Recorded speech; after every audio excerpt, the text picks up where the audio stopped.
Attention, all residents of Elwood City. This is an emergency broadcast. Okay, just kidding. It's Lucas here, your buddy, your pal. I'm just here to remind you that if you want to help us out here at Elwood City Limits, there's a couple of ways. Of course, there's, donating to the Patreon. But another huge way that helps us is nominating us for the Coast Best of Halifax Award. See, Elwood City Limits is a Halifax podcast, and one of the ways that we get recognition is in the annual Coast Awards. Last year, we were nominated, and we'd love to be nominated again. It's really simple. All you have to do is go to bestofhalifax.com, scroll down to the News and Media section, and then under Podcast, write down Elwood City Limits, and that supports us here as a podcast. Okay, that's the end of the emergency broadcast.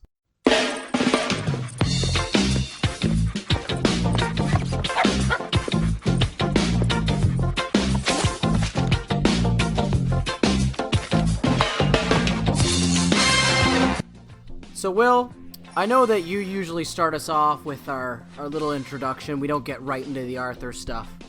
But it's a big week, and I'm not sure what to start with. I mean, we got one, I graduated. That's a little bit of personal news.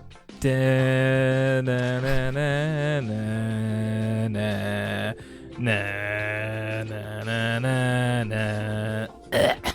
mean, there's that.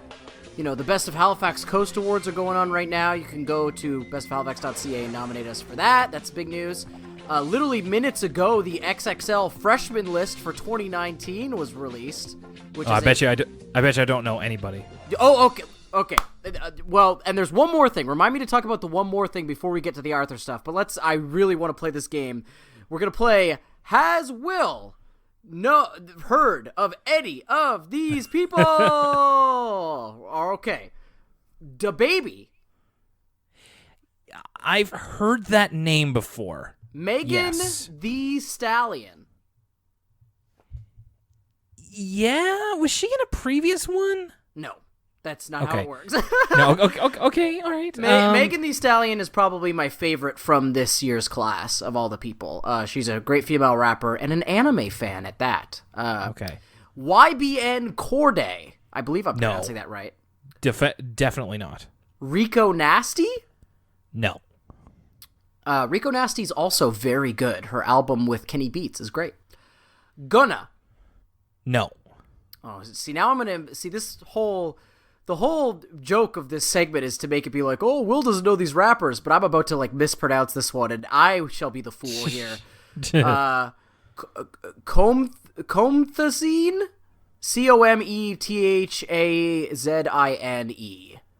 No. Comethazine? Tarawak, which I had a very good album last year. I didn't listen to it, but I heard good things about it. No. Lil Mosey? No. Roddy Ricch, and that's Rich with 2 C's. No. Blueface, otherwise known as Blueface Baby. No. Blueface famous for the song Tatiana. Bust Down. I believe you might be familiar with such hit. No. And finally, closing out the pack, YK Osiris. No. Okay. Well, there you have it, folks. That's Will's take on this year's XXL Freshman List. And now, Will, it's also an extra special episode of Elwood City Limits, because this is going to be the first episode of Elwood City Limits. We like to talk about the NBA, and oh my God. Last episode we recorded, it was before the Raptors won, wasn't it? Yeah, it was. Okay, so congratulations to the greatest NBA team in the entire league, the Toronto Raptors. The best NBA team in the world. The Toronto Raptors, Canada's own, the home of basketball. I don't know if you know this, Will. Basketball was invented here. Yep. And yeah, a Canadian basketball team is the best basketball team on earth. So you must have been elated. Even seems a little bit weak. It will be one of the top 10, I mean top 3, maybe even top 2 most important sports memories of my entire life was watching that live in Rogers Square. It was something 2 years ago I never thought was going to happen. So it was pretty special and fantastic. But to continue on people think the NBA season's over, all the NBA talk on this Arthur podcast is going to stop. Will, right now, on the background, with the sound off, I have in 20 minutes or so is going to be the NBA draft on the TV in the background. So we might take a quick reprise from Arthur talk to check back in to see, will the New Orleans Pelicans use their number 1 draft pick to draft Zion Williamson? Will R.J. Barrett indeed be going to the New York Knickerbockers? You're going to hear all that and more live here on Elwood City Limits. Live to tape, as it were. That's right, it is Elwood City Limits. Believe it or not, it is the episodic Arthur podcast. This is Will Young, and that's Lucas Mancini. Hello. It has certainly been a big week. I'm a little bit scatterbrained myself. It certainly hasn't had a candle on your week, Lucas. Congratulations on your graduation. Thank you very much. Second time's the charm. But I'm extremely happy about the whole gosh darn thing. So onwards and upwards. Well, what's the next step for you? Oh, I'm doing a work term now with Dalhousie University, and we're gonna see how that goes and all that stuff. So exciting stuff. But of course, there's always the podcast. That's true. At the forefront of my mind. Fingers crossed indeed, as we continue on here recapping Arthur episodes. Thank you everybody for your great responses to the 100th episode, and now we're at episode 101. Life's just a bed of roses. 101. So yeah, it's time for us to get started on that. This is I'll give this away first off. It's a couple of weird ones this week, I think. This might be the most getting ahead of ourselves we've ever gotten ahead of ourselves, but yo, is season 7 dope or is it dope?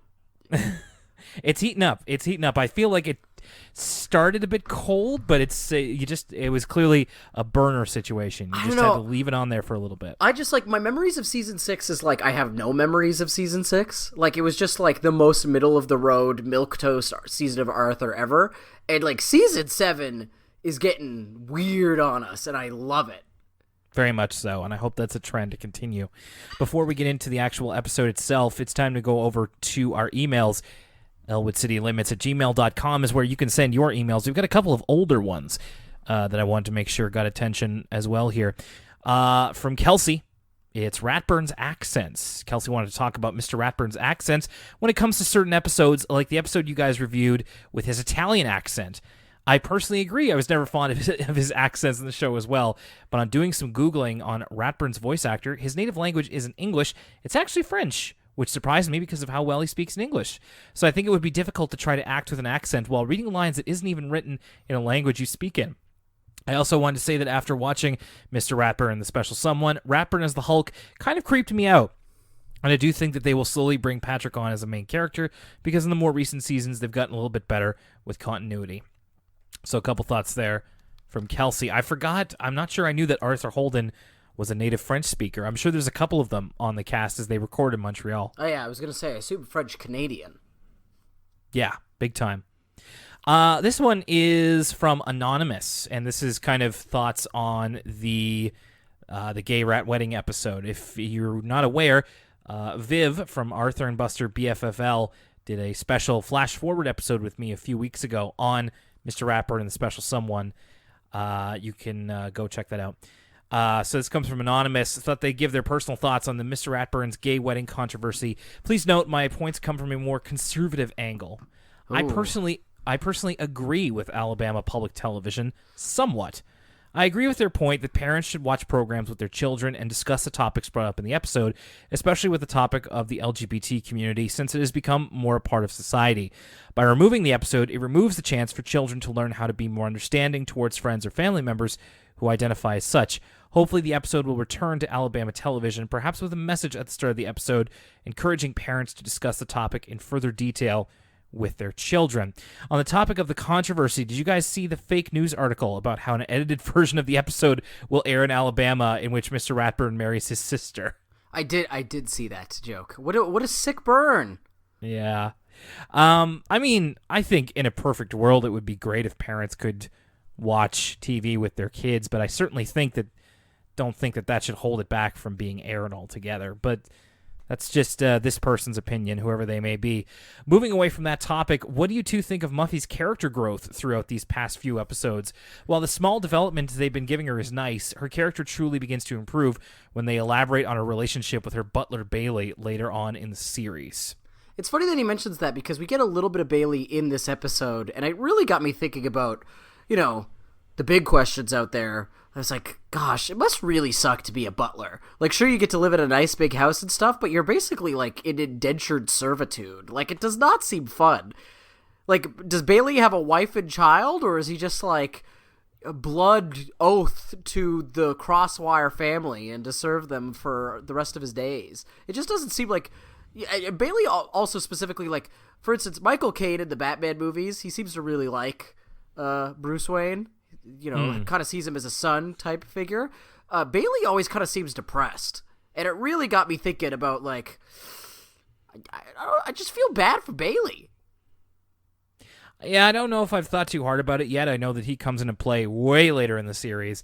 I will say that as far as Muffy's character growth goes, I think it's more that we've seen her kind of spread her wings in more diverse situations. And while I don't know if I like her better, I think she has a more full characterization than the start of this series. I think they've gotten better at making Muffy funny as opposed to annoying, right? Like she's become more of a comedic device of a rich person and less of an antagonist. I think she fits much better in that role. Yeah, I agree. Finally, what are your guys' thoughts on the Sonic movie being delayed to February? Will you change your next Patreon goal, raise the amount of members needed to reach the goal, or merely leave the goal as is? I think we tackled this when it happened, right? We talked about this, about the Sonic movie. I don't remember if we adjusted the goal. We definitely pushed it back. You now have extra time to pump some money into the Patreon to ensure that Will goes to see the Sonic movie against his will. But do we adjust the goal at all? I don't quite remember, but I in a past episode I believe we addressed this. Yeah, pretty much. I don't think the goal is going to change, mainly because it's so I feel it's unreachable in the first place. So if it gets there by February, I'll be genuinely surprised. So you know what? Like make my day. Prove me wrong. You'll be happy because we've made so much money on Patreon, and then you'll be sad because you'll have to go see the Sonic movie and talk about it with me. Yeah, then I'll really have to pay for my hubris. This next one is from Cat. Hi, ECL, long time no message. I think there's something amazing about the Arthur fandom. People may disagree on who should marry who and which characters are grating, but I think we all know deep down inside that the animation and plot lines of Arthur really mesh with the sound of death grips.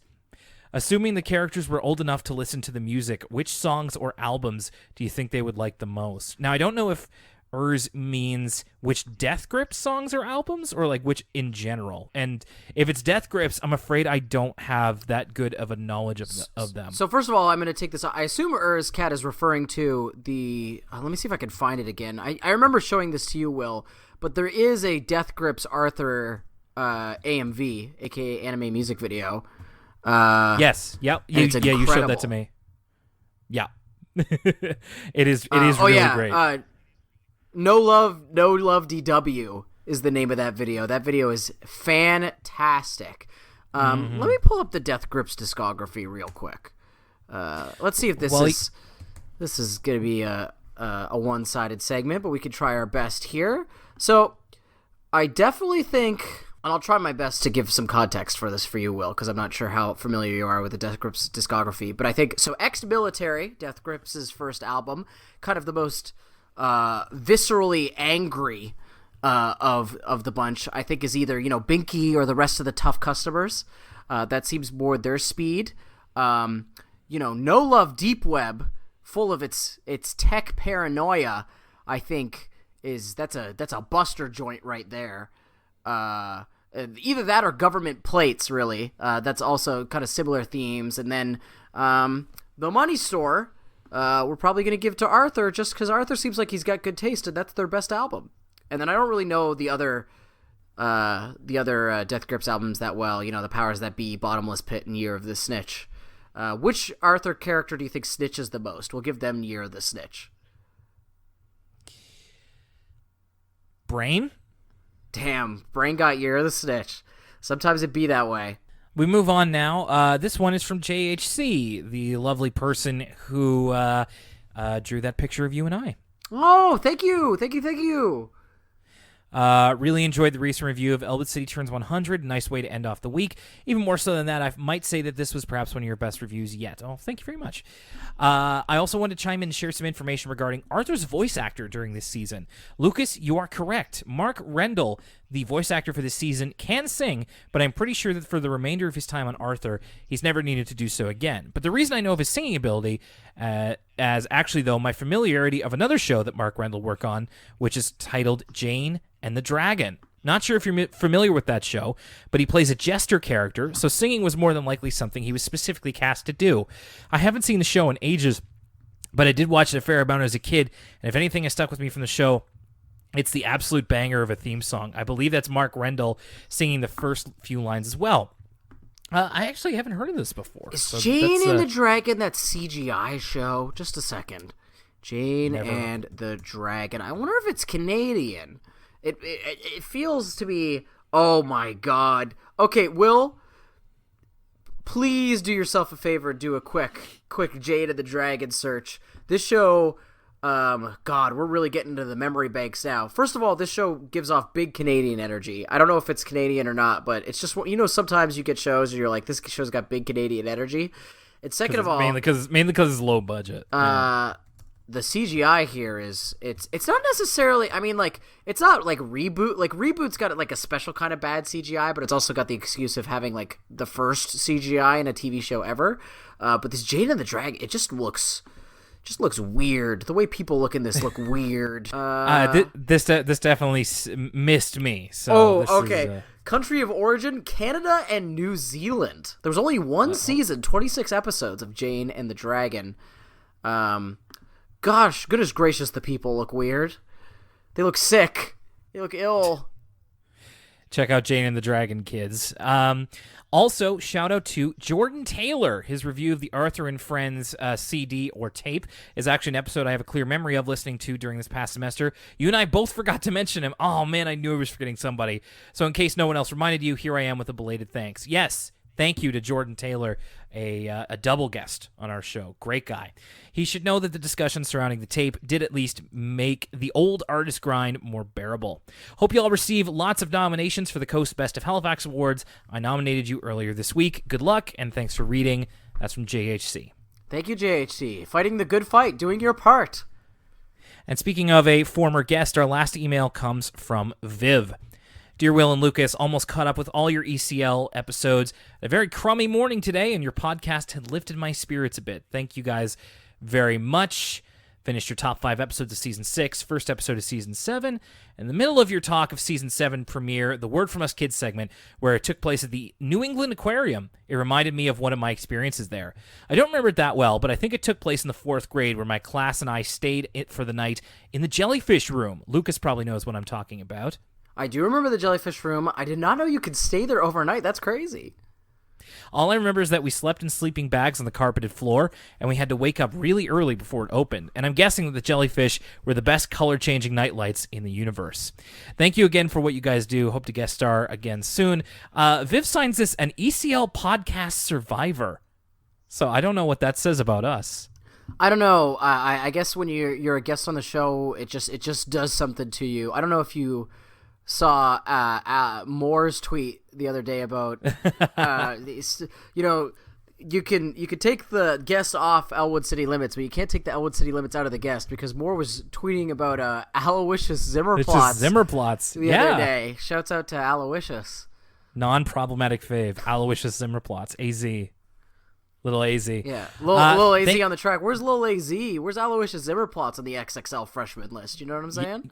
Yeah, see, that guy I definitely know. Yeah, that guy, that. Hey, Aloysius Zimmerplot has got clout. Thank you, everybody, for your emails, elbicitylimits@gmail.com. And, of course, while we're in the subject of thank yous, this episode has been brought to you by Caitlin Harrington, Chandler LaFave Boaton, Christine Wong, Christopher Eiffel, Crescent Fresh, Dan Mike Dawson Silva, Emily K., Froppy, Ian Collis, Jake Bailey, Joe Sue, John DuLong, John Griswold, Kaylin Krogull, Kevin Noon, Leanne S., Light Relentless, Macy Ball, Passion Fruit Pavlova, Riley Stevens, Ross Ward, Sam Solero, Shayna Bennett, Stella, Teresa, and a brand new patron, William. Thank you, everybody. And now it's time to get into the episode. It's time to start with pick a car, any car. And I was wondering, I definitely recognized the plot synopsis of this episode as soon as it began. So Will, art imitates life. Okay. Oh. Last week I got the news. I was gonna go for little context here. It's a little late to be taking my winter tires off and putting my all seasons on. It is indeed June, but it's June here in Nova Scotia, and I think the weather's been only good for 2 weeks tops. Sure. Still a little lazy. Anyway, mechanic. Good friend of my dad's, close to the family, good honest mechanic, not like the mechanic in this episode, puts it up on the lift. He's like, listen, your inspection's up in August. Don't spend any money on this car. Don't put new tires on this car. This car's not passing inspection in August. Oh, no. You're just running her into the ground. Now, luckily, I have a job. I'm going to probably be able to afford a used car in August. But art imitates life. This episode is literally happening to me as we speak. So I just thought it was some sort of cosmic trick that we get to the Arthur family goes used car shopping, right when I'm about to go used car shopping. Well, it's funny. I'm actually kind of in a similar position to you because my car is in need of literally thousands of dollars of repairs at this point. But Jenna and I, my wife, have found a new place that we're going to move into.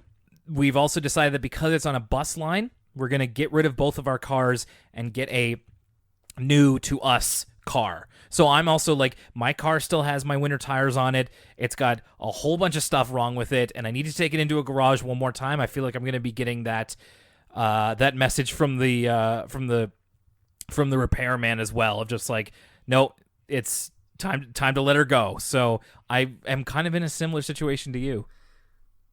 It's Arthur was there for us when we didn't even know we needed it, right? It's kind of crazy. So this episode starts off and we get classic cars broken. Dad's I've done this exact face that Arthur's dad's doing right now, where he rolls up his sleeves, opens up the car hood, and just kind of scratches his head. I've done this on the side of the road many a time, where you're trying to look like you kind of there's something you could do, anything, but really there's truly nothing. This is one of my one of my biggest anxieties is the car breaking down in the middle of traffic, and you being the cause of the traffic stall. It was a bit too real to start off here. So yeah, the Reed family car is broken down. I was thinking along the way, this isn't the car that I'm used to seeing. Isn't the car they normally drive a shade of red? This one's a bit more compact and a shade of purple. Yeah, it's periwinkle, which is kind of a dope color for a car, to be honest with you. But now that you're right, I wonder if our brains are conflating the Simpsons. What color is the Simpsons car? Is it pink as well? It's pink. Yeah, okay, the Arthur car's red. There's no easy way to Google this. Arthur's car. Well, because because I always figured it was Mom's car is red and then Dad has the catering van. But this seems to be a third vehicle. See, when you look up Arthur car on Google Images, there's a picture that's called Mr. Reed's station wagon, but I think it's from this episode.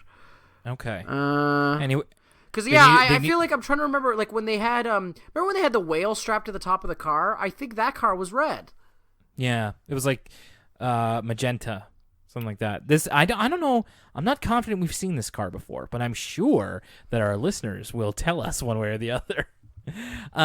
So they've broken down in the middle of traffic. Arthur's sad about this because he says there's a lot of memories in this car, and we actually get these little flashbacks of like Arthur and DW through various stages of childhood. Like we have baby Arthur in the back seat throwing his rattle. We have like toddler Arthur and baby DW as Arthur hides like a Pop-Tart in between the seat. I loved these. We see Arthur and Buster chasing Pal as a puppy through the car. You know, it's interesting, right? Like, I was tempted to complain about Arthur in this episode because he gets so upset about his parents selling the car. And it's like, well, I mean, it's not that big of a deal. But then my parents have told me about this. Like, when I was a kid, I was really weird about the family cars. Like, when I was like a young, like single-digit kid, like when I was like 6 or whatever, I would get mad when my mom drove my dad's car or when my dad drove my mom's car. I'd be like, that's not your car to drive. That's like the other parent's car. For some reason, it would make me like irrationally upset. And I remember being super young and my parents getting like a new car. And I remember like not being happy about it. Like, looking back on it now, it's obviously like ridiculous with my fully formed adult brain, but kids are weird about cars. I feel like they haven't emotionally matured enough to like... It might be one of the first cases where they have to let go, really, and they're not prepared for it.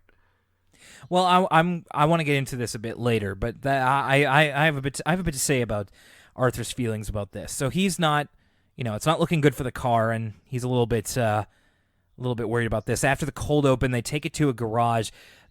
So this mechanic that they have kind of throughout this episode, this dude's got a weird head. You take a look at this guy's melon. Okay, so the mechanic is, from the jump, throwaway character of the week. Especially the more and more, by the way, Will, the draft is starting. RJ Barrett is wearing a suit, and it's the same color as the Reed family car. I kid you not. RJ Barrett is wearing a suit, and Zion's wearing all white. Okay, anyway. The mechanic, the more sinister the mechanic becomes as the episode goes on, the more and more I'm like, oh yeah, this guy's going in the throwaway character Hall of Fame. It's not often that we get a throwaway villain. Like, there's not really, either the villains in Arthur are usually like an antagonist that's like one of the kids is kind of playing that role for the episode, or it's really the situation is the villain, right? It's not often we have an outright malicious character in Arthur, and it's so funny that they choose like the stereotype of a dishonest mechanic to be like one of the examples of just like a straight up bad person in the Arthur universe. His name is Joe. He's got a name tag now that I noticed rewatching the episode. Yeah, it seems like they really had something to say of like, garage mechanics, they pretend they know what they're doing and they'll take you for all they're worth, which is like, it's kind of a bit of an old observation, but it's weird to see that in Arthur. It's like one of the writers or something had like a really bad experience with a mechanic and decided to create a villain here. Like, there's a couple of terms that he's saying and I'm like, that's not in a car. I don't know anything about cars, but that's not a thing. So apparently it's going to be a bit too much to fix. So, I mean, I'll say this. I love, again, my mechanic's very close to my family, so I'm a big fan of my mechanic. But I have, like, when I didn't live in this city and I lived in the valley, I have been taken for a ride by many a mechanic. Sometimes it's true what they say, an honest mechanic's hard to find. Not to despair, if we have any mechanic listeners, I'm sure you do good work, but I'm sure you're one of the good ones. You know what I mean? Yeah, it really is the kind of thing where if you know somebody or if your family knows somebody, you're better off to go with that, because otherwise, who knows? You could be, taken for all you're worth, especially if you go to like a dealership or something. Give me a break. So the Reed family has to entertain the idea that perhaps they'll have to get a new car, and everybody has their own fantasy. This was great. This was awesome. We even get like we get like a DW fantasy where it's like a stretch Hummer kind of thing where she has like a pool in the back and Arthur's her chauffeur. What I really liked is mom and dad's fantasies because we don't get very many of those. Yeah, I noticed that as well. So mom's kind of driving like a Miata. She's kind of living like a Thelma and Louise style fantasy. And then dad's fantasy is almost just essentially a car commercial. Yeah, just that they've got this thing in the back so that his cake that he's delivering never like slides or falls over or anything. Yeah, and he's got like all-terrain drive essentially. Like I just picture like and it's like this weird it's like, do you know what it's like? It's like the driver's seat in Death Proof. Like the cake is in that where like everything else in the car is shaking, but the cake is like staying still. Yeah, Stuntman Dave over here. But Arthur really doesn't want to get a new one. In fact, he has a nightmare where he is dressed in like burglar garb and he breaks into the junkyard to try and get the car out of there. But then he and the car both end up in basically the compactor. Well, again, Mechanic Joe is actually at the junkyard and is attempting. It's almost as if he knows Arthur's in the car and is trying to kill him, even though he's there in the middle of the night. And at first I thought this was like, okay, I like it when like a character who's normal in real life in Arthur's like imagination's like cartoonishly evil, but this was foreshadowing for Joe's true nature, because it hasn't been revealed to us yet. As far as we're concerned, Joe's at this point is in his is doing his best to help out the Reed family. Yeah, it's like a little sus, but you kind of have to read between the lines for that. As far as the Reed family knows, he's being straight up with them. We get a little aside here of where like Arthur's talking to Buster about this, and then we get a shot of like Buster in Bitsy's car, and I liked his little kid appreciation of how terrible his mom's car is. They're like Buster's literally like bouncing up on the seat in the back of just like, hey, Arthur, if we go over a big enough bump, we can touch the roof. The inside of Bitsy's car looks like my car. Oh, really? Yeah, a little bit. Oh, dear.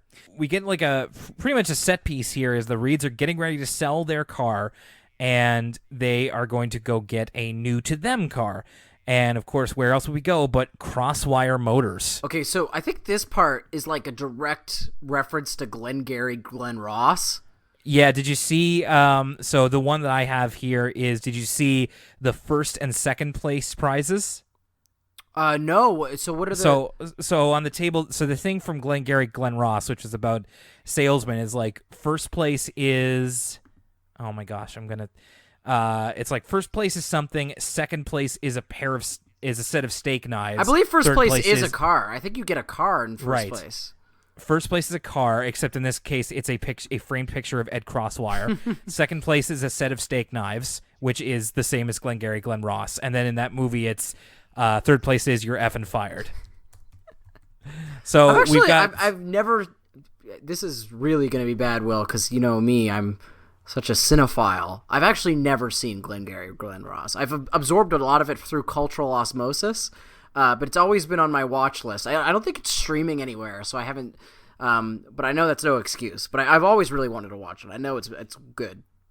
It's very good. I'm scared it'll just fill me with like such anxiety. Like that whole like in any job I've ever worked around salespeople, the whole energy kind of makes me nervous. And so I know that movie is just like nonstop that. Well, I can't say whether or not it will, but I really enjoyed it. I would definitely recommend it for anybody who's into like, you know, straight white male drama. Ed's kind of taking the Reeds through, like he's doing his whole bit. This is Ed Crosswire in rare form. Like he's pulling out all of the tricks, even to the Reed family, who he's personal friends with, and he's like showing all of his underlings who are apparently really terrible at selling cars, like all the tricks. Like he'll keep whispering those like his different rules. The underlings must have been so fun to design. Like the underlings, I feel like I think I have the design of these throwaway characters on the brain now after your discussion a couple weeks ago, and so like they like each one of Crosswire's underlings has like a uniquely bad haircut. Like they all have really bad haircuts in completely different ways, and it's wonderful. Yeah, it's like they almost look like the tops of muffins. It's like Coconut Head from Ned's Declassified looking. I'll have to take your word for it. So they're going around. Basically, the whole gist of this is that the Reed family agreed that they wouldn't get a car unless everybody can agree on it. And basically, no matter which car they're in, Arthur just kind of shakes his head and is just like, can find something wrong with it. I'm telling you, Lucas, if I was acting like Arthur was here, I would get in so much trouble. Again, and this is where, again, I was really tempted to because it's true. As an adult, looking at this situation, Arthur's being insanely annoying, especially because this is like eating up their entire Saturday. Like, the person I thought DW was going to be a little bit, put up a fight about some of these cars just for some variety, but no, like, she's on board for all of them as well. It's literally just Arthur's just nostalgic for the old car. But then again, I kept thinking back to, like, this episode's interesting because I really, I feel strongly about how it reflected an experience that I hadn't really seen represented anywhere else, where when I was a little kid, I was really, really upset when my parents got a new car. I don't know why. I can't explain it now as an adult, but I remember feeling like almost betrayed by the idea of the car. So it's something in little kid brain that just doesn't make sense to us adults.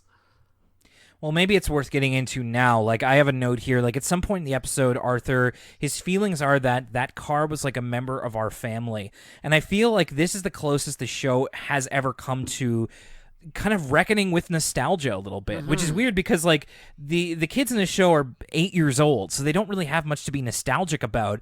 But this is genuinely something that, like Arthur said, this car has been with him his entire life. So it has imprinted on him in a really interesting way. And you and I are at the forefront of the generation where nostalgia is a big commodity, and this is a feeling that I know you and I have both had, from everything to, like, you know, having to move out of our families' houses to the Spider Riders theme song or what have you. It's even represented in the NBA. Well, Zion, he's wearing an all-white suit. They just showed up on the screen because when LeBron was drafted, he was wearing an all-white suit. We even have nostalgia for our NBA superstars of yesteryear. Excuse me. Sorry. No, I'm serious. With the draft talk, I'm putting Will to sleep. No, I'm serious. That was a shoot yawn. That wasn't a joke. That'd be so rude. I guess I'm not editing that out. Yeah, it's just an interesting position, an interesting kind of story to tell from a child's perspective. Because, you know, for me, I didn't end up really being nostalgic until like high school. You know, when I discovered retrojunk.com. But yeah, that's kind of where you and I are coming from with that, and it is a big theme of this one. So they pack it up and they say, you know, Ed's down to his shirt and tie here, and they just decide they'll come back the next week because Arthur can't say yes to anything. The next day, we see Ed call in for help. We got to talk about, like, Ed's got some incredible lines during this whole montage. Go ahead. Ed's got some great, because the whole conceit is that he's sort of mentoring his underlings on how to be a great salesman, but his lines keep failing. So, for instance, he shows the Reed family a car, and they sort of gasp at the price. I think they literally say "yikes." Yeah. And Ed's got a great line. He goes, "Yikes minus IK is yes." Yeah, it's a real Lionel Hutz approach. Yeah, he's got some other, like, real good zingers too. But then his final zinger is, you have to know when to call for help, because he calls up Muffykins, a little bit of backup, his man on the inside, if you will. And she and Bailey come to pick up Arthur. Just Arthur. Like, yeah, this was great. Arthur's walking with Buster, and Muffy, like, literally shoves him out of the way, just Arthur, and leaves Buster there. It's so cold. So she gives him this whole thing of just like, sometimes Daddy lets me ride around in one of the cars from his lot. Isn't this one great? And then Arthur sees through it. He's like, I'm not going to change my mind. But Muffy really goes for the jugular here. She's just like, it's like, what do you care? It's just a car. But yeah, it was a pretty great tactic on Ed's part. Arthur is, again, this is kind of where, you know, they're not able to sell the car. Joe from the garage says that he can buy it for like a few bucks, basically for scrap metal, and that's right. He's gonna give him $200, which is probably more than what I'm gonna get for my car when I sell it for scrap metal. In all honesty. Yeah, we'll have to see for me as well. So he's gonna come pick it up tomorrow, and this is where Arthur, admits that the car is like a member of the family to Buster, and Buster has an idea. They have to meet the next morning before the car is taken away.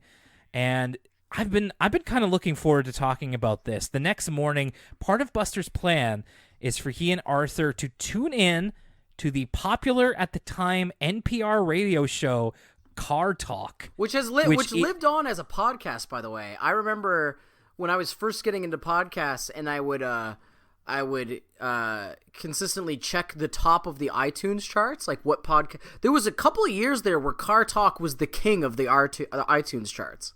Mm-hmm. So, in case you never heard of it, Car Talk was an NPR radio show. It started in 1977, went all the way to 2012, and as Lucas said, the reruns of it were available as a podcast. And it was a Peabody Award-winning show hosted by Tom and Ray Magliosi. Two New York boys, if ever there were any. Unfortunately, one of the brothers, Tom, died in 2014 at the age of 77. But Tom and Ray had this very successful show, successful enough that PBS immortalized them as Arthur characters. Yeah, this was wonderful, and I feel like I remember seeing this as a kid. And even if you're not familiar with Car Talk, like the whole idea of it is like immediately apparent to you. Like it just makes perfect sense.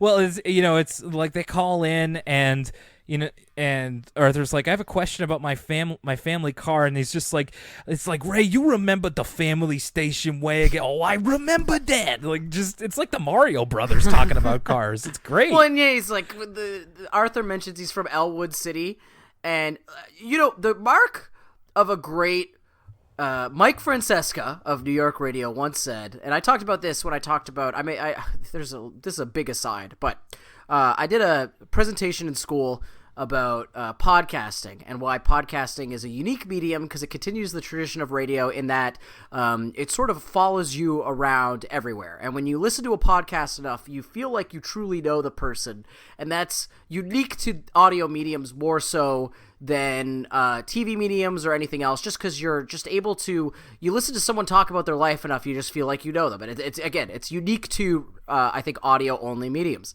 And and Mike Francesca always said that like when people see him on the street, it's different than when people recognize you from TV because they feel like they know you because you're in their home with them. And I think the mark of I assume Car Talk is like this, and it's why it's so successful. And it's not the advice about cars, but it's the personalities of the individuals involved themselves. Because immediately when Arthur mentions Elwood City, instead of just going right to, okay, what's wrong with his car, they're talking about, oh, you remember that time we drove through Elwood City? Like they have they have a quick aside about the town itself. And I can only assume, again, I probably should have listened to Car Talk just as a little bit of research for this, because I'm familiar with the show, but I've never actually listened to it. But I assume that's why it's so successful, is the personalities of those involved, and I'm sure it's all the parts where they're not talking about cars. I'm sure that was the glue that kind of held it together, and I imagine that they have quite a bit of expertise on the subject as well, which is why Arthur and Buster call them. Arthur's trying to explain what the problem is, and at this point we just know it's a weird sound coming from somewhere in the car. There's a point where like Arthur looks out the window and he goes, ah, the mechanic, and one of the brothers is like, it literally goes, ah, the mechanic, what a car.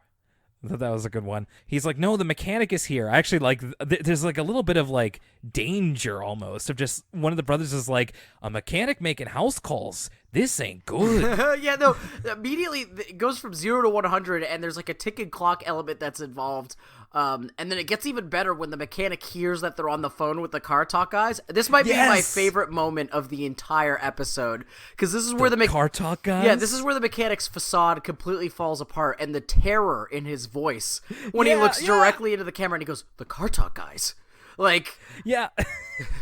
The almighty car talk guys. And then Arthur's like, check the tailpipe, and he just goes, your car doesn't have one. Yes, yeah, he's just like straight up boldface, like lying at this point. Yeah. So the car talk guys believe that it's a rattle in the exhaust pipe, a literal baby's rattle. And Dad reaches in to get it, and it is indeed Arthur's old rattle. Or it might have been Kate's or something, I don't know. A baby rattle. And then, Joe is just like, yeah, that could be the problem. You never know. Cars are mysterious things. Like, I totally get why you named him Throwaway Character of the Week. End of the episode is Mom and Dad thanking Arthur. And instead of, taking a reward of pizza or ice cream, Arthur with this cheesy line that I did kind of like, how about we just go for a drive?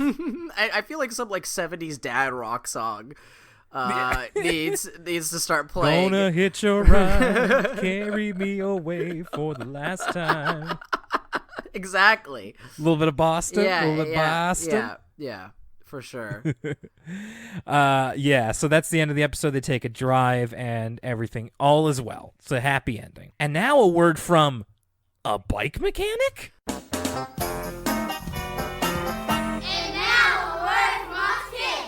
Well, every single bike mechanic I've ever met in my life is just like this guy.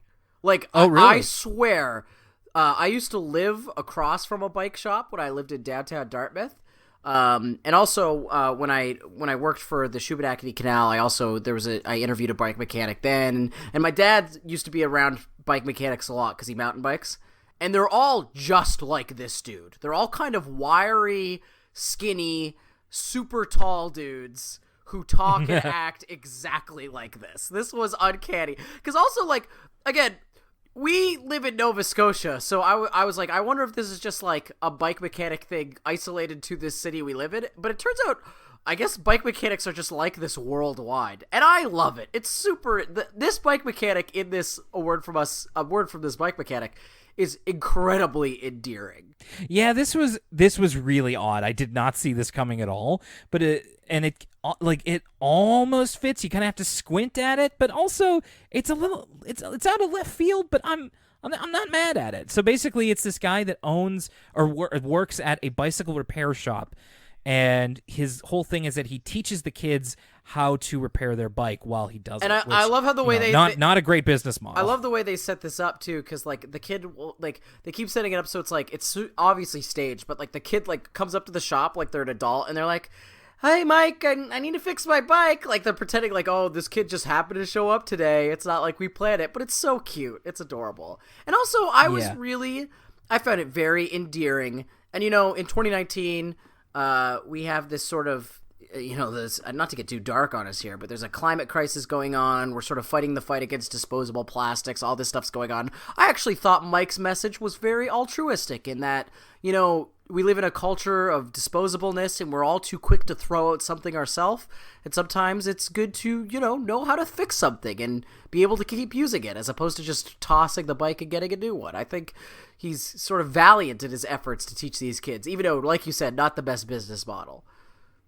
This whole episode did make me, again, wish that I knew more about auto repair. It's one of those things where it's like, I don't know if I'll ever have the stones to learn it, but man, life would be so much easier if I knew how to do even minor auto repair. Maybe someday. And now a word from us, kids.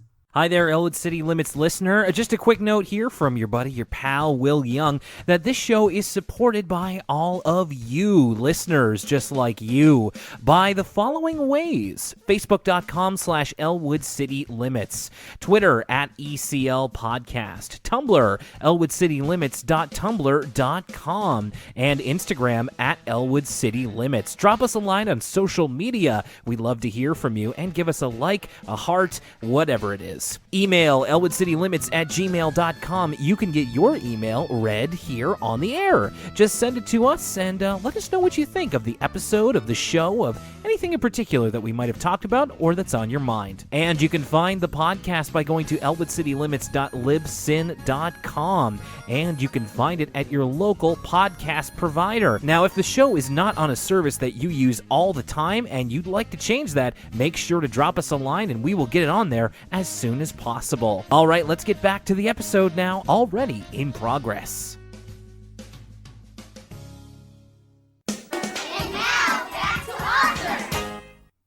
And we're back. It's time for Jenna's Bedtime Blues. This was actually the first time that my wife learned there is an Arthur character named Jenna.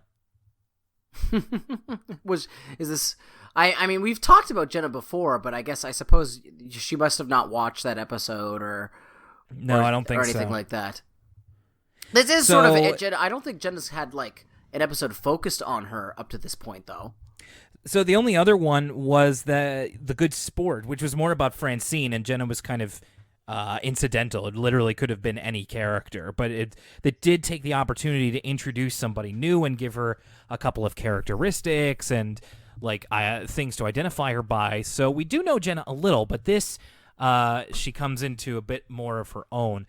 So the cold open is all talking about Muffy's slumber party, which is coming up. Buster's not so sure why everybody's excited, so I think it's Francine who explains to him why it's so exciting and slowly wins him over, because Muffy's slumber parties sound lit.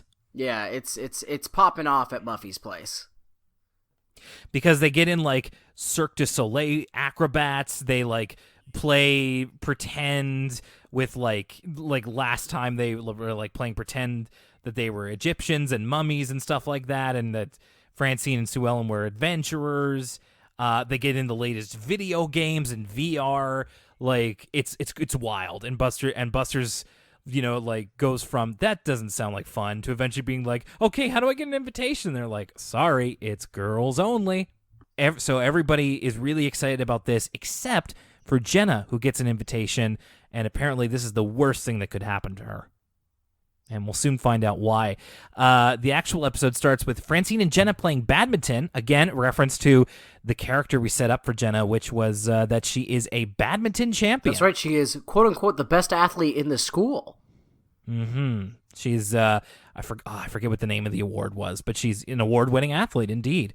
So Jenna is trying to kind of get out of Muffy's slumber party and not let on as to why, and everybody finds it a little suspicious. So then, of course, rumor spreads as to why that is. And now, Lucas, I'm afraid I can't remember. I watched this on Monday, and it's Thursday now, so I don't remember all of the reasons that people had. I remember one of them was like Prunella says that Jenna sleepwalks, and one time she tried to strangle a cat. Yeah, so they sort of start making up all these rumors about Jenna, and some of them, they range from just bizarre to really mean. And then this was an interesting detail. The only person who kind of doesn't partake in the rumor spreading is Arthur. And it got me thinking, like, it's been a while since Arthur's sort of been the arbiter of morality on this show. I feel like a lot of times Arthur, even though usually in kids shows like this, the main character is the sort of moral center of the show, the do-gooder, if you will. Yeah, like your Hey Arnold or something. Yeah, and I feel like Arthur actually is more often than not the one in the wrong.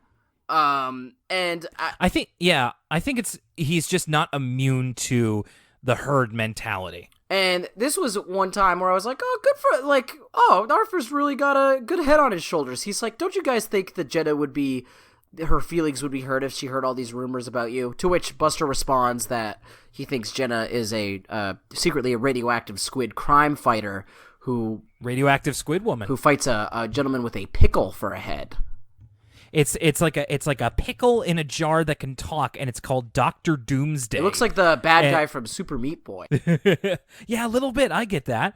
And a funny line here. It's like Dr. Doomsday comes by in this floating motorcycle, and he's just like, "I blame you for my pickle factory accident." So all of these rumors being spread about why Jenna won't go, and then we do find out. We actually meet Jenna's dad. Well, first here. we have a great sequence where they're all spreading these rumors about Jenna, and sort of Jenna walks in on them, and we get a great line from Buster. Buster goes, "We were talking about you, we promise," in like the most suspicious way conceivably possible. And then Muffy like adds sort of gasoline to the fire and says, "If you were worried about strangling my cats, don't, because I don't have any." Yeah, so it turns out in the scene where we meet Jenna's dad and they have a frank discussion, Jenna wets the bed. Like, this is a problem that she's had since she was a bit younger and she's still dealing with. And they kind of speak about it. Jenna's very embarrassed by it. And this is where we get introduced to the pull-up that she wears to bed, which admittedly does kind of look like a diaper, and that's what Jenna's afraid of everybody finding out about. Apparently, she also wears this alarm on her shoulder so that she doesn't wet the bed. This is new to me. I don't know if kids who still wet the bed have an alarm like this. I wonder. It does, like, even the look of the alarm, it looks very 90s or I suppose early 2000s at this point. Yeah. I'm not sure if technology has advanced past. I'm not too familiar with nocturnal enuresis. But yeah, I don't know. I mean, it seems feasible. It makes sense. I'm not sure if it's so much to prevent her from wetting the bed, or if she does wet the bed, it wakes her up immediately so she doesn't get like a rash from like sleeping in it all night or what have you. Yeah. It's hard to know because I've never really had the problem of wetting the bed. In fact, I have kind of the opposite problem where like, do you ever have that feeling when you're dreaming of like you really have to pee? See, whenever I've had that, I usually am about to wet the bed. But the thing is that I can hold on to that for like until morning. That cannot be good for your bladder, Will. No, because my body is so hyper anxious about wetting the bed that it's like, no, we're not going to wet the bed no matter what. Even like, I remember I've had dreams about where I can like literally feel the sensation of going to the bathroom and I wake up and I haven't. I don't know. So like I'm like hyper anxious to the point of basically shutting my bladder closed. Speaking of dreams, we get one of, and I remembered this was like tattooed on my memory from a kid. If this was like the one thing I remembered from this whole episode, we get one of the strangest, it's strange in like, it's not strange in like the Lynchian way the dream sequences can sometimes be. It's strange in how much this is not how the logic of the world operates and how mean-spirited this dream is. And I remember even as a kid being like, this is almost like a robot chicken sketch, like the way this plays out. So, well, it makes sense coming from Jenna's perspective because she is very much like, she hates the fact that she wets the bed, and she's very down on herself about it. So we get this sequence where Jenna is essentially, she's an adult, and she's like an Olympic jump skier, and Arthur and Francine happen to be commentators, and then Arthur says, you know, it's a legendary story, Jenna's been through a lot to make it here, she actually has nocturnal enuresis, and then he looks it up in the dictionary, because he doesn't actually know what that is, and he's like, Jenna, what's Jenna's last name? Is it Morgan? Jenna Morgan. Jenna Morgan is a bedwetter. And he accuses her, and then he points at her. Everybody audibly gasps, including the cameraman, and the guy who's about to give her the medal, the gold medal, they take the medal away. Yeah. And then, like, we get all these, like, the paparazzi getting her shocked face, and then this just gets funnier and funnier as it goes on. So, Arthur and Francine go on. They've grown up in this hypothetical situation to be, you know, famous sportscasters. Buster is stuck to peddling newspapers on the street. He's a newsboy. And it's sort of a dirt rag because it's called The Awful Truth. And the headline is... Good name for a paper. The headline is Jenna's Ski Shocker. I believe there's also a headline that says Morgan wakes up so wet. That's like, what Buster is yelling on the street. Buster says, and Morgan wakes up wet, and I'm like, I was like, whoa. The writers were having a little too much fun with this whole sequence, and like everything from the aesthetics of the ski thing, where like they have this like filter to make it look like it's a really crappy camera. Like there's sort of a bezel around the camera, and like the amount of detail they put into like Arthur and Francine's like ski commentary outfits, from the jackets, like the parkas to the lanyards, and then like Buster is dressed like a 1920s newsboy. Like this whole sequence is like very funny. I like your comparison to to like a Robot Chicken sketch, and you're right. It is really mean spirited in a way that does make sense, as I kind of mentioned before. I will also say I never expected to hear the words involuntary urination on Arthur. This is when Arthur's reading the definition of what nocturnal enuresis is. Yeah, it really is like very shaming of Jenna, which gives you a little bit of a peek into how she herself feels about the whole thing. Well, keep in mind, also keep that Robot Chicken comparison in mind, because it comes back later on in this episode. Okay, so Jenna is gonna go to Muffy's party and decides to hide her pull-up in her pillow so nobody can see it. As they're playing, like they do this thing with like VR helmets, and then they get offered like I think it's called Sarah Soda, which I'm gonna say is like maybe a type of cola, or it's at least a caffeinated soda. This is where Jenna finds out that caffeine is a diuretic.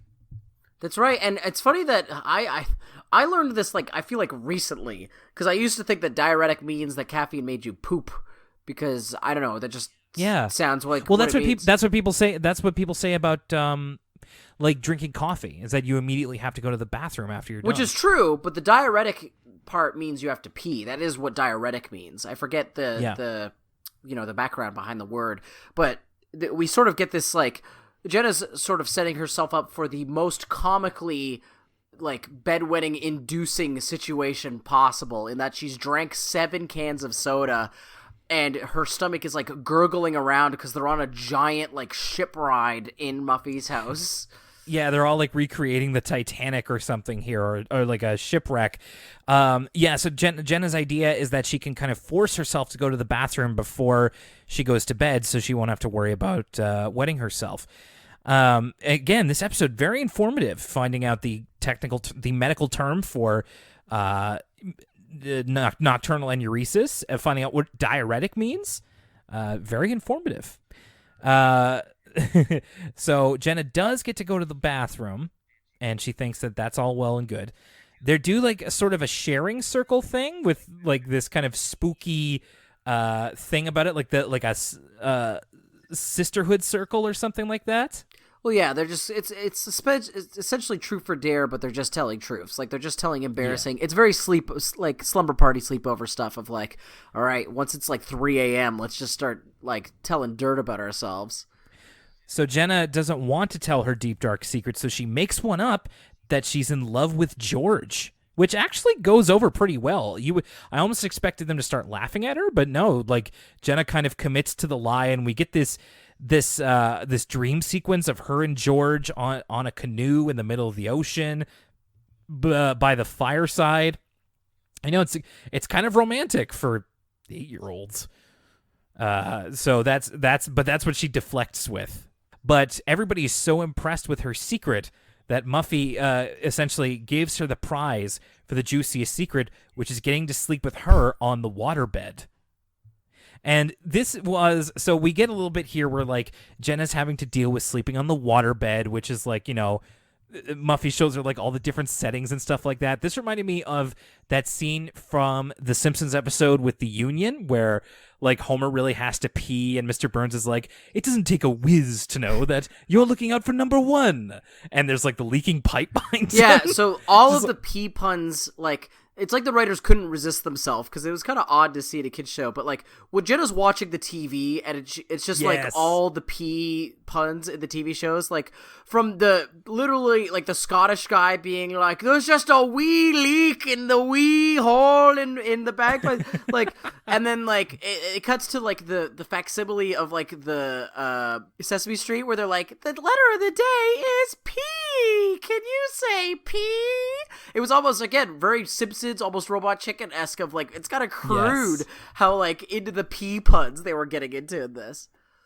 They like the very like whip whip quick. Just, I did love the Scottish one. There's a wee hole in the wee bog. It was great. I really liked it. And then from there, we actually get a dream sequence where Jenna wakes up. She thinks she's okay, but then her friends come in riding on an elephant, and then the same Scotsman comes floating on a river, and he's like, "Look out, wee lassie." Just keeps saying "wee," and of course, with all of these illusions, we kind of see that, maybe Jenna's not as safe as she thinks. She wakes up, and Muffy's like, "Hey, what's this wet spot?" And Jenna immediately is like, "Oh, no, I'm so sorry. I didn't mean for this to happen." But it turns out that Muffy accidentally pierced the waterbed with her brooch, which looks to be maybe a brooch of her dad? I don't know. Up for interpretation. So I believe Jenna goes to the bathroom one more time and seems to sleep through the night okay. The next morning, Muffy wakes up Jenna with a pillow to the face. Can't say that's happened to me, but, slumber party. I mean, we've gotten so used to sort of exceptional, like, Muffy's house at this point is, like, non-Euclidean. It's like the Taurus. It's bigger on the inside than it is on the outside. Yeah, the TARDIS. Yeah, the TARDIS, yeah. The Taurus. But, at this point, there's nothing I won't accept. There's no excess. It's like Willy Wonka's chocolate factory. There's nothing that would surprise me. For a second, I legitimately just thought that Muffy had a pet elephant. Yeah, it's not outside the realm of possibility. Like, to make it more unbelievable, she should have come in on, like, a Gundam or something. Even then, I'd be like, oh, okay, Muffy has invented advanced robotics. I'm sorry, Will. I got distracted during you talking about the dream sequence. There was a gentleman broadcasting live from New Orleans crowd surfing, and I got very, very confused. It's all right. It's understandable. We're still about a few minutes out from hearing who will the Pelicans select with their number one pick, but it's looking like it's probably going to be Zion. All right, I guess we'll find out soon. We'll find out soon. It's coming. The moment's getting near, Will. Get excited. We're coming near the end of this episode here. As they're having their pillow fight, Jenna's pull-up falls out of her pillowcase. And this went in a way I didn't expect. So Jenna immediately grabs it and tries to kind of play it off. She goes like, "Hey, whose is this?" Or like, is this somebody's diaper? And then I forget who it is, but I think it's like maybe Prunella or somebody. It's just like, no, actually, it's a pull-up. Like, a friend of mine had it because they wet the bed. And like Fern says, my cousin still wets the bed, and he's like 12. And so everybody immediately knows what it is. And so it's actually kind of goes the other way of by trying to play it off, Jenna actually ended up on the wrong side. And we get a line here from Francine. She says, like, it's like, you better be careful about, saying that stuff. You might have hurt someone's feelings. And man, Francine saying you might have hurt someone's feelings is priceless. It's true. Dude. But I thought this was interesting. Jenna's trying to implore the classic technique of he who smelt it dealt it. She's trying to be like, she's really played up like, oh, what kind of baby has this diaper? And it's like, okay, this diaper was found in Muffy's house. It's obviously not Muffy's, because Jenna, this is not a great strategy from Jenna, because she knows it's hers, and all the other girls know it's not theirs, and so... But she's panicking. She's panicking, but it's... I don't know. I thought it was interesting, and I thought it was interesting that, like, instead of being, I guess this is typical kid show logic, but instead of like piling on and being like, oh yeah, what baby had this diaper, it was kind of nice to see all the girls be like, actually, you shouldn't be so insensitive. Obviously, it's someone's who's right here's diaper. I mean, not diaper, pull up. Excuse me. I'm being insensitive. But it's obviously someone who's here, and it's actually a very common thing. You shouldn't make fun of them. Yeah, and it subverted expectations in a way. It was just unbelievable for Francine to be, again, the arbiter of morality, as you yourself said, the one calling for understanding. Like, please. So Jenna does admit to Francine that it's hers, and Francine actually takes it pretty well. And this is pretty much the end of the episode here. Nothing too bad happens, but the next day at school, Jenna says that George is acting really strange. Oh, I loved this. I loved this. And asks if, word got out about what she said about him. And Francine denies it, but then George comes over with Wally and a flower in his mouth. And then Jenna's like, oh, man, I thought wetting the bed was the worst thing that could happen to me.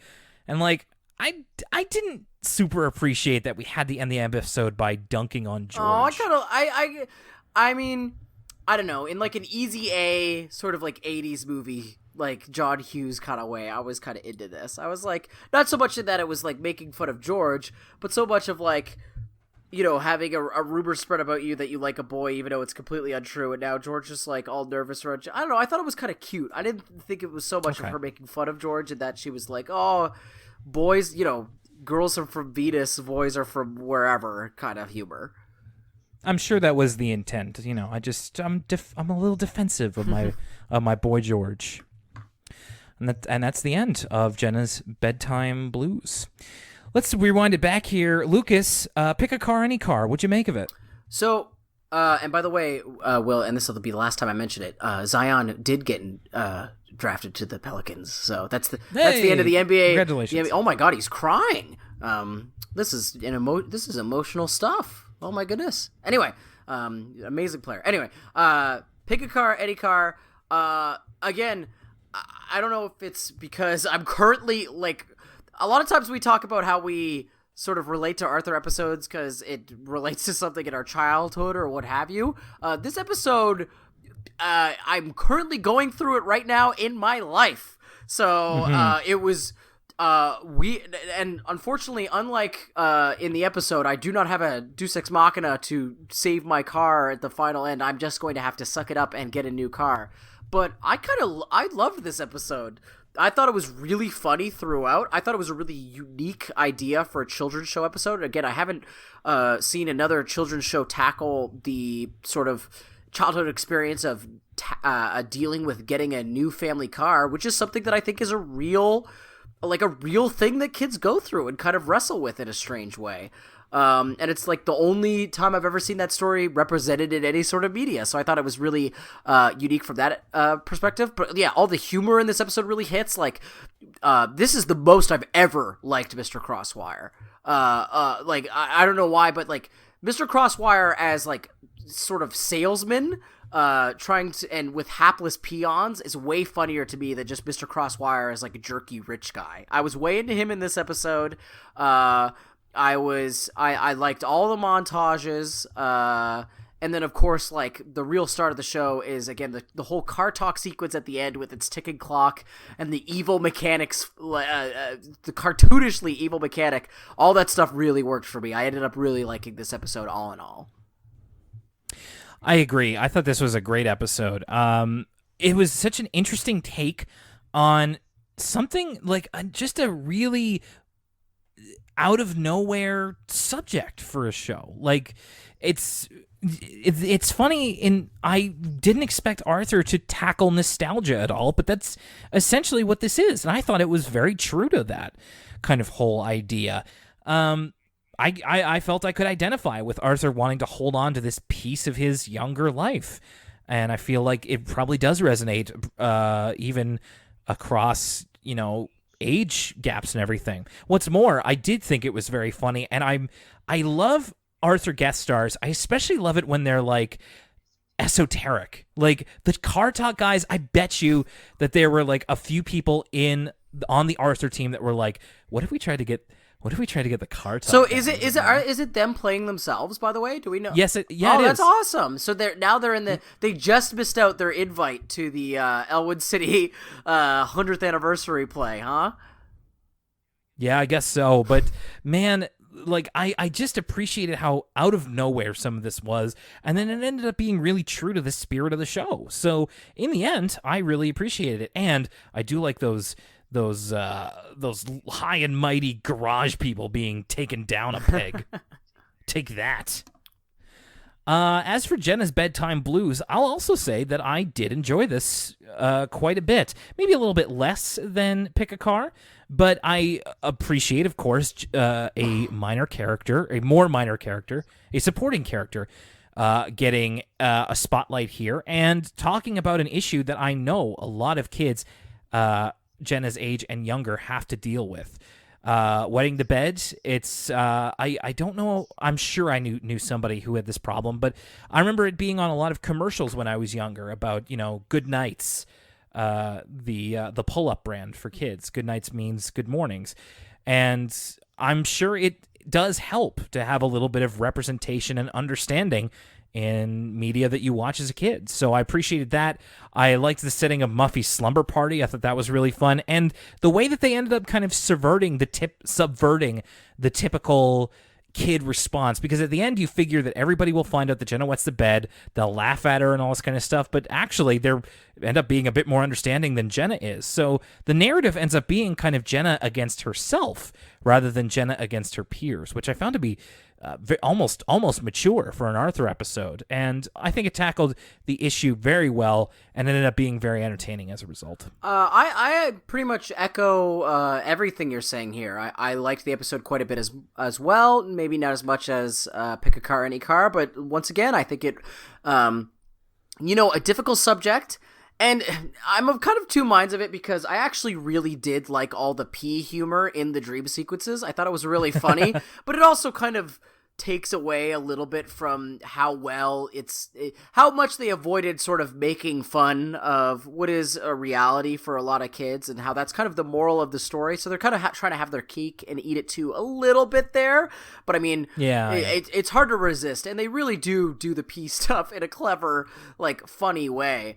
But yeah, I think besides that, they really use tact when sort of explaining Jenna's story. And this is another case where it's not something that I've seen talked about in a lot of other kids' media. And it's definitely, once again, a reality for a lot of kids out there. Like they say, millions of kids are affected by this in the episode. So I'm sure that this episode's probably really important for a lot of people who struggled with this when they were kids. And so for that, I think it also deserves bonus points. But in addition to its moral, it's a really fun episode that focuses on a character we don't get to see a lot, which is, again, like you said, always kind of a treat. Agreed. A great doubleheader here. So if you haven't watched it yet, I would recommend that you totally do.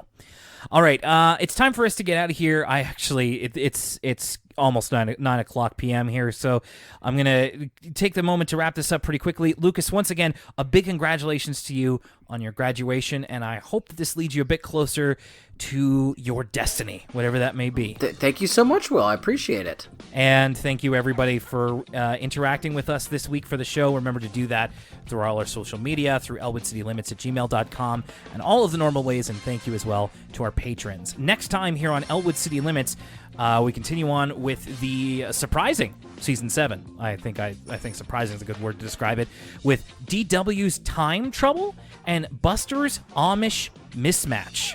So I think the weird stuff is here to stay for a little bit. If I think what will happen on these episodes. I'm excited. And that's going to do it for Elwood City Limits here. My name's Will Young. Thanks a lot for joining us, everybody, and I hope you have a great amount of time until the next episode. And for Lucas Mancini, it's Saturday. And you know what people do on Saturday? They buy cars. We'll see you next time. And don't buy a car.